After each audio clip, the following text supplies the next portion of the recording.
Manuel Duarte Baganha, figura eminente 2015 da Faculdade de Economia da Universidade do Porto. A homenagem ao homem que marcou profundamente a faculdade e a cidade chegou ao fim com uma sessão solene na reitoria. Uma homenagem que um amplo consenso decidiu atribuir ao mestre e que fez com que agora se conheça e compreenda ainda melhor. Lembrámos-nos do professor Duarte Baganha e foi um nome que reuniu imediatamente o consenso de todos os diretores das unidades orgânicas da Universidade, que reuniu o consenso de toda a equipa reitoral, evidentemente o Sr. Reitor, antes de mais, e penso que foi uma ótima ideia e o sucesso que tiveram as várias sessões até agora. Ao longo dos próximos meses, a obra do professor Baganha será disponibilizada em livro para que o seu entendimento da contabilidade, do ensino e do ensino da contabilidade possa ser conhecido de futuras gerações de académicos, estudantes e profissionais.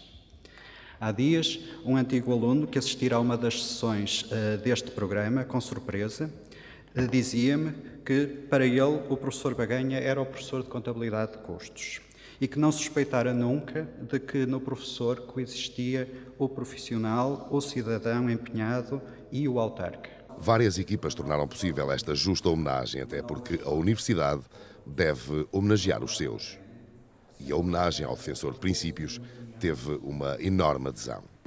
É evidente que esse reconhecimento se tornou possível em virtude da adesão à homenagem de todo um conjunto muito diversificado de personalidades que, com o seu testemunho qualificado, creio eu que ajudaram a compreender e ajudaram essencialmente a divulgar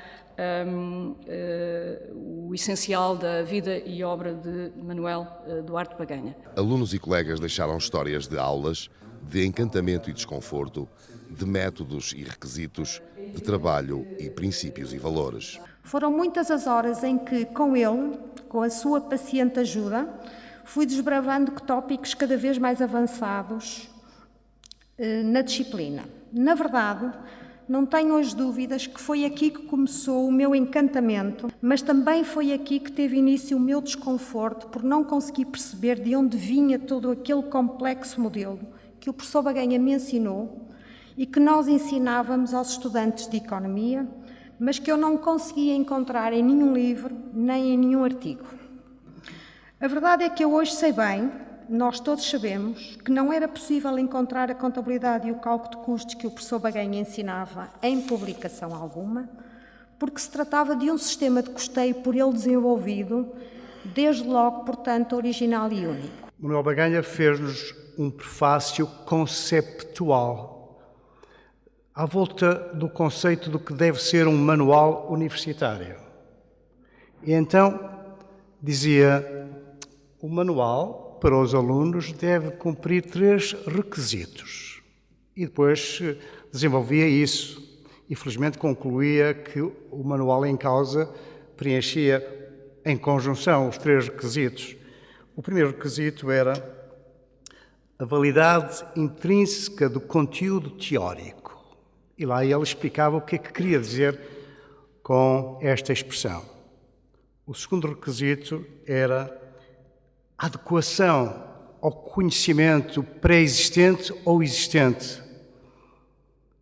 De quem? Dos alunos, leitores do manual, estudantes, estudiosos do manual. E o terceiro requisito era, quase decorrente dos 2 primeiros, utilidade para o ensino. Neste caso, o ensino ministrado na Faculdade de Economia. Manuel Duarte Baganha também deixou marca na Câmara dos Revisores Oficiais de Contas e o número 200 da revista da instituição deu que falar e escrever. Eu pedi ao professor Baganha para fazer escrever um artigo, porque no número 200 da revista de Contabilidade e Comércio eu pretendia fazer homenagem ao fundador da revista. E, dentro das explicações que ele depois me dá de resposta, diz às tantas: eu bem sei que, salvo raras exceções, entre nós e como de resto por outras paragens, pouco do muito que se publica tem real valia. Simplesmente não são só as cartas de amor que, como escreveu o Pessoa, são ridículas. São, a meu ver, todas as publicações que não sirvam para enriquecer o leitor. Ora, eu tenho horror às situações ridículas.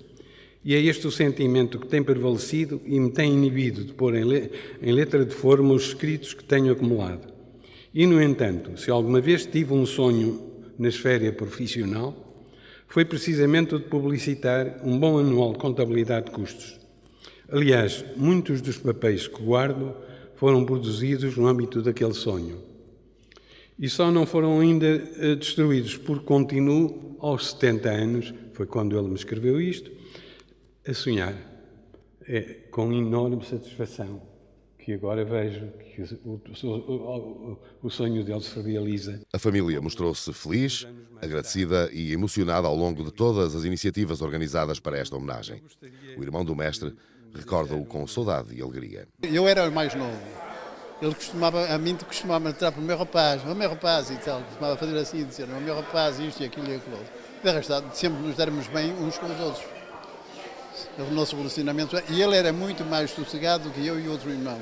Os irmãos jogávamos à bola e tal, fazíamos 30 por uma linha. Ele era muito mais reservado, muito mais calmo. E pronto, e assim a gente vivia. Não, por exemplo, lembro-me de quando éramos pequenos, morava ali perto do Campo Alegre, tinha um quintal grande. Nós às vezes resolvíamos armados em escuteiros, que éramos miúdos, armámos uma barraca e ficava no quintal, e ele não, ele normalmente ia recolher ao quarto para estar coisa, para descansar e tal. E assim passámos a vida. Manuel Duarte Baganha não deixava ninguém indiferente. Tenho que, naturalmente, concentrar as minhas palavras na evocação da memória de um cidadão absolutamente notável, de um português de eleição, que foi o professor Manuel Baganha. E foi-o em todas as dimensões, na essência das dimensões da vida, particularmente dos humanos, eu diria dos humanos universitários. Foi um académico e um profissional excepcional, por todos reconhecido. Foi um autarca respeitadíssimo. Foi um homem de cultura. E foi também, eu sei-o porque tenho informações internas que não vêm destes senhores, tenho informações internas, um familiar muito querido, como também, aliás, a presença contínua dos seus filhos e dos seus familiares não deixam dúvida. Pela mão do maestro José Luís Borges e com chave de ouro, o Coral de Letras da Universidade do Porto fechou a homenagem à figura eminente de Manuel Duarte Baganha.